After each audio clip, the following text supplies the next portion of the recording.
The test is in 4-part, Part 1, Part 2, Part 3, and Part 4. Now look at Part 1.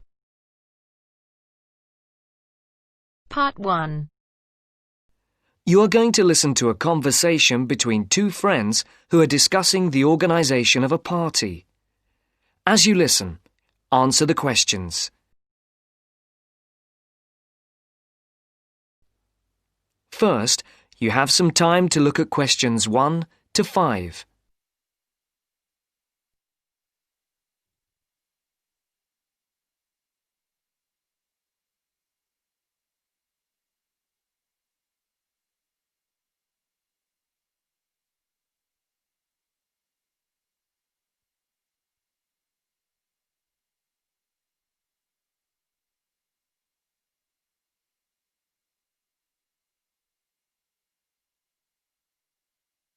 Now the test will begin. You should answer the questions as you listen, because you will not hear the recording a second time. Listen carefully and answer questions 1 to 5. Hi, Matt. Right on time. Have you been waiting long? 5 minutes. The buses were held up on the high street. Otherwise, I would have been early. Yeah, there's something wrong with them today. Yes, I think so. OK, what shall we do? Shall we go and have a coffee? Yeah, that would be nice. There's that place on the corner over there. It does really nice coffee and cakes and things, and at this time it's usually very quiet, so we'll be able to talk. OK, let's go there then. So, when's the party going to be? Well, it has to be at the end of September, before we all leave for university. We've plenty of time then. We don't go for another 5 weeks, do we? Well, we haven't really got that much time, if you think about it. There are only a couple of weeks at the beginning of September when all of us are around. Oh, yes, I forgot. Nazrin, Phil and Nikki and all that lot have gone off on holiday. And I'm away for 2 weeks from tomorrow. So, what does that leave us then? As far as I know, we're all here between the 19th and the 30th of September. Will Sandra be around then? I know that she has a whole string of family birthdays at that time, and she might not be available. Well, let's make a note of that, and we can contact her about it. OK. Shall we settle for the 21st of September then? What day is the 21st? It's a Saturday. Is that OK? That's fine. Before the conversation continues, look at questions 6 to 10.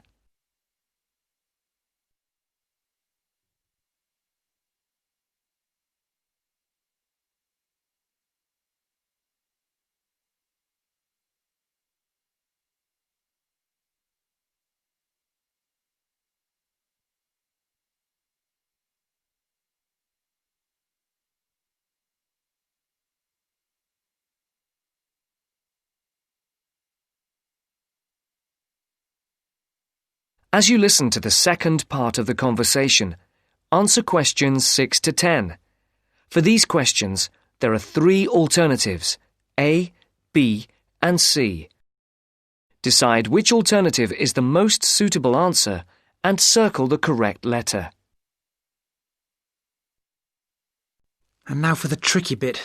Where are we going to hold it? Well, I spoke to Nikki last week and she volunteered her place as they have a huge house and garden. Oh, fantastic.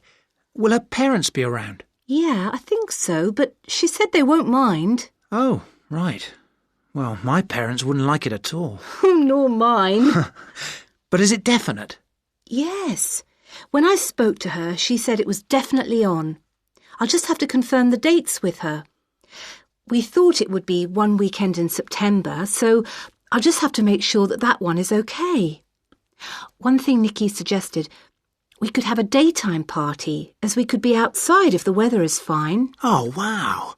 How far out does she live? It's not that far. Do you know where West Road crosses the bridge? Yeah. It's the first house on the right, with that huge drive up to the front door. Oh, right. I know exactly where it is. The road is off the A33 and runs north, then over the bridge and first on the right. I know it. Oh, the place is amazing. You know it has a big swimming pool. Does everyone know where she lives? Most of her friends do, but not all. But it doesn't matter, as we can put this map Nikki sent me in with the invitation. How shall we do the invitation? We can do it on the computer. I can scan the map, and we'll put it all onto an A4 page. Is this the address? Can I just write the address down? It's 93 West Road, and I'll take the phone number. It's 477130. Right. There's one other thing. Yes? We're all giving £10 towards refreshments and food. There'll probably be a barbecue. Do you think that's enough? Oh, right. Yeah, that's fine. And everyone will have to help tidy up afterwards, including the boys.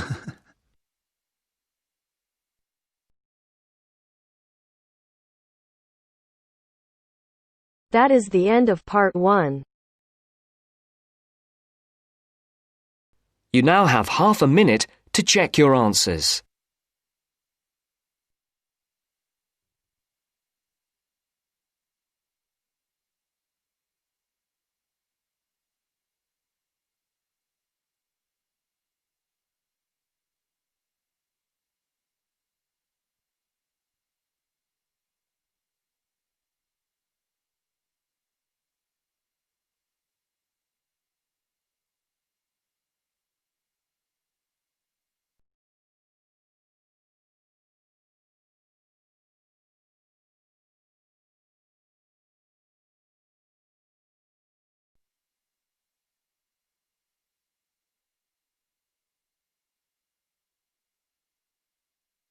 Now turns to part 2.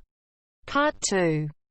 You will hear a talk on New Zealand radio about an art sale which is being held to raise money for charity. First, you have some time to look at questions 11 to 13.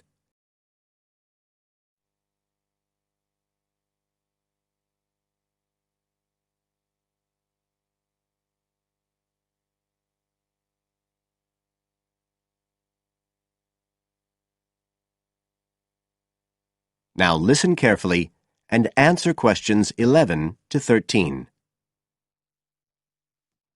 One of the most anticipated art events in Christchurch is the charity art sale, organised this year by Neil Curtis. Neil, tell us all about it. Well, Diane, this looks like being the biggest art sale yet. And the best thing about it is that the money raised will all go to charity. So what you probably want to know first is where it is. Well, the pictures will be on view all this week, most of them at the Star Gallery in the shopping mall. But we have so many pictures this year that we're also showing some in the cafe next door. So do drop in and see them any day between 9 and 5. Now, if you're interested in buying rather than just looking, and we hope a lot of you will be, the actual sale will take place on Thursday evening, with sales starting at 7:30. Refreshments will be available before the sale, starting at 6:30. We've got about 50 works by local artists showing a huge range of styles and media, and in a minute I'll tell you about some of them. You're probably also interested in what's going to happen to your money once you've handed it over. Well, all proceeds will go to support children who are disabled, both here in New Zealand and also in other countries. So you can find an original painting, support local talent, and help these children all at the same time. Before you hear the rest of the talk, you have some time to look at questions 14 to 20.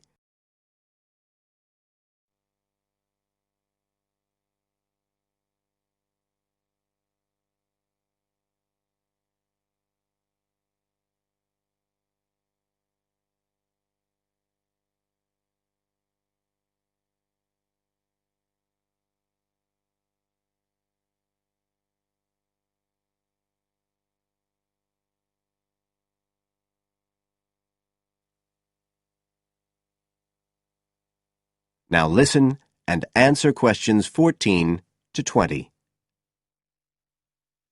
Now, let me tell you a bit about some of the artists who have kindly agreed to donate their pictures to the charity art sale. One of them is Don Studley, who has a special interest in the art sale because his 5-year-old daughter was born with a serious back problem. After an operation earlier this year, she's now doing fine, but Don says he wants to offer something to help other less fortunate children. Don is totally self-taught and says he's passionate about painting. His paintings depict some of our New Zealand birds in their natural habitats. One relative newcomer to New Zealand is James Chang, who came here from Taiwan 9 years ago at the age of 56. Mr. Chang had 13 exhibitions in Taiwan before he came to live here in Christchurch, so he's a well-established artist, and art has been a lifelong passion for him. His paintings are certainly worth looking at. If you like abstract pictures with strong colour schemes, you'll love them. Natalie Stevens was born in New Zealand, but has exhibited in China, Australia and Spain. As well as being an artist, she's a website designer. She believes art should be universal, and her paintings use soft colours and a mixture of media. Most of her pictures are portraits, so watch out. Some of them may even be friends of yours. And then we have Christine Shin from Korea. Christine only started to learn English 2 years ago when she arrived in New Zealand, but she's been painting professionally for over 10 years, and she sure knows how to communicate strong messages through the universal language of art. She usually works from photographs and paints delicate watercolours, which combine traditional Asian influences with New Zealand landscapes, giving a very special view of our local scenery. Well, that's all I have time to tell you now, but as well as these 4, there are many other artists whose work will be on sale, so do come along on Thursday. We accept cheques, credit cards or cash. And remember, even if you don't buy a picture, you can always make a donation. That is the end of part 2. You now have half a minute to check your answers.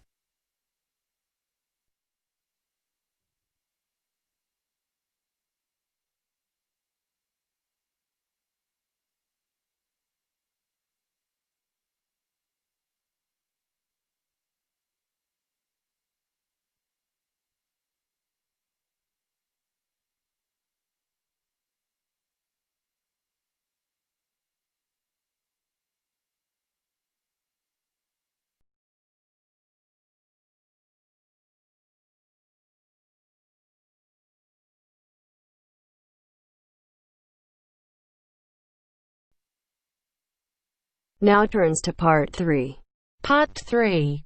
Making the decision to stop is just the first step. Yet if you follow these guidelines, no matter how tough it may be to begin with, rest assured.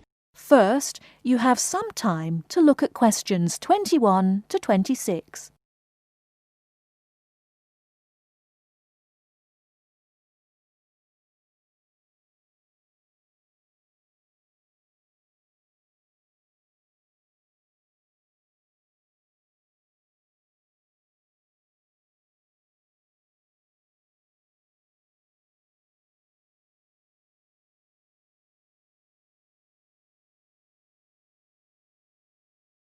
Now listen carefully and answer questions 21 to 26. Good afternoon. Welcome to Stop Smoking Now. You're all here today because you've decided to stop smoking. However, making the decision to stop is just the first step. Yet if you follow these guidelines, no matter how tough it may be to begin with, rest assured you will be on your way to becoming what you want to be, an ex-smoker. The first thing to remember is that there is not only one way. What I'll give you today are various methods you can choose from. They all work and they can all help.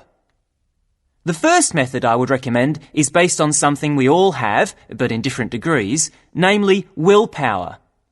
Of course, just making the decision to stop is an enormous act of willpower alone. But what exactly does this mean? It means having a strong mind, waking up every morning and telling yourself that you will not have that cigarette, no matter how much you may want one. To do this successfully, you really have to be determined to stay focused. You need to be in the right frame of mind. But this isn't as easy as it may sound, and it may mean doing other things to take your mind off having that cigarette, particularly when the urge is strong. I found that different things can help you do this, like taking up a hobby, or having a smoking buddy, someone you can phone up when the going gets tough, a friend who can help you think about something else. Remember that each time you don't have a cigarette, you will feel better and stronger. Of course, this method does not work for everyone, but there are other ways to help keep you on track. Another way is to use smoking aids. There are many types, so find one that suits you best. Take, for example, nicotine patches. You put one on every day and it gives you a controlled nicotine dose. Basically, you keep reducing the amount until your body stops craving nicotine. As your body gets used to less nicotine, you may experience withdrawal symptoms. Don't worry about feeling embarrassed people will notice, because many nicotine patches are see-through. So, where do you get them? Well, you can buy them from your local pharmacy or supermarket. You can also ask your GP for a prescription. Before you hear the rest of the talk, you have some time to look at questions 27 to 30.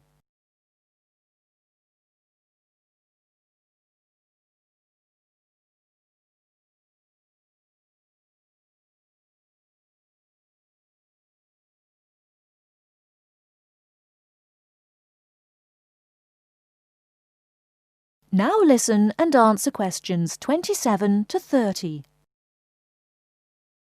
Another method that is becoming more popular is alternative therapies. Giving up smoking is not only difficult for your body, but also your mind, as the emotional stress can be really severe. One therapy that springs to mind is acupuncture. This can help you relax, calm you down, making you much more likely to want to give up. Acupuncture usually lasts between 50 to 90 minutes. As your body and mind become stronger, you should need fewer sessions. The good thing about acupuncture is that it takes harmful toxins caused by smoking out of your body. And I'm sure you'll all like this, it does not increase your appetite. So giving up smoking using this method means you won't put on weight. It can take as few as 5 acupuncture sessions to cure you, but of course this depends on the type of person you are. I suppose one of the biggest advantages of using this method is that there are almost no withdrawal symptoms because it works from the inside. What I mean by this is that acupuncture takes away your wanting to smoke, and this feeling, on top of the feeling of calmness, stays with you after the treatment is over. At the end of the day, it doesn't really matter which method you choose. What's important is that you make the decision and then stick to it no matter what. If you give up, think of the money you'll be saving. There is no better time to start than today. You can kick the habit for good. That is the end of part 3. You now have half a minute to check your answers.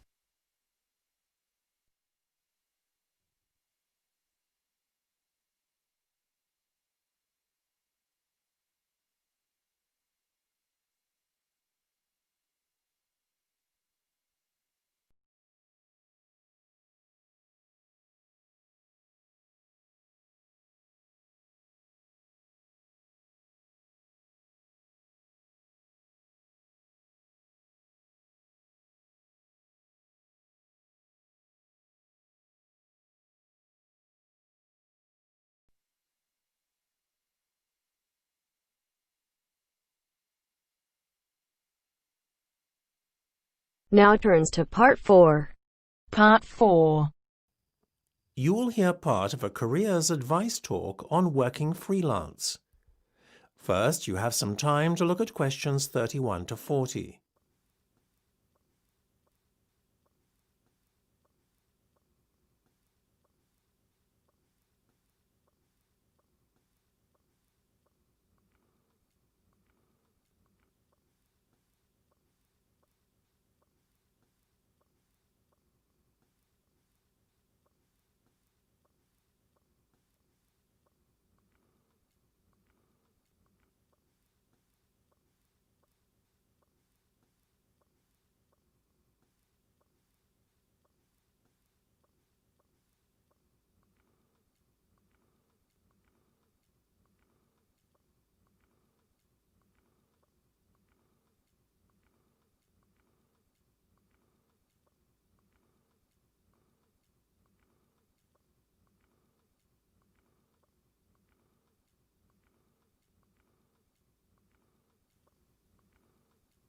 Now listen carefully and answer questions 31 to 40. Working for an employer in a 9-to-5 job has long been the accepted norm. However, this could soon be set to change. A rising level of unemployment, combined with a sense of disillusionment amongst employees with their workaday lives, is at the root of this modern-day revolution in the workplace. Now, there is a growing trend amongst people of all ages and from all walks of life to opt for freelance work rather than working for an employer. It sounds a risky option and a potentially stressful one, but on the whole, the benefits of freelancing seem to vastly outweigh those of working for someone else. In fact, recent research has shown that those who quit their jobs to work for themselves are the country's happiest and most productive workers. A study conducted by Dr. Jonathan Sapsed from Brighton University's Business School, in conjunction with the Arts and Humanities Research Council, looked at a total of 304 freelancers who were pursuing a range of professions in southern England. They found that, far from struggling to get by, many were not only doing well but excelling in their new professions. So, what are the advantages of freelancing? Well, there are many. One of the most obvious benefits is not having to be answerable to a boss and having to face criticism or unfair demands. In addition, not being based in an office or shared workplace with competitive or difficult colleagues is another bonus. But what is probably the most attractive pull of working freelance is the freedom to determine your own work schedule. You are no longer at the mercy of a timetable dictated to you by your employer. If you have family commitments, these can easily be fitted around your working hours. Furthermore, if you have an off day one day, it's easy to make up time another day without having to face your employer's wrath when you are being less productive than usual. Those who work in creative and digital industries stand to benefit most from working freelance. In these fields, workers are at liberty to choose their ideal working location, as they are not restricted to working in a set place. It really is an ideal lifestyle that many would aspire to if they were more aware of the options available to them. Lastly, to add to an already convincing list of benefits from doing freelance work, there is the financial reward. Freelancers typically work a 38-hour week and earn a median wage of £43,000, well above the national average of £25,000, and are happier than other workers. It seems that people are now catching on to the myriad benefits that come with working as a freelancer. Currently, there are about 31 million people in work in Britain, and already 4.6 million are self-employed, thereby displaying the vitality of the freelance economy.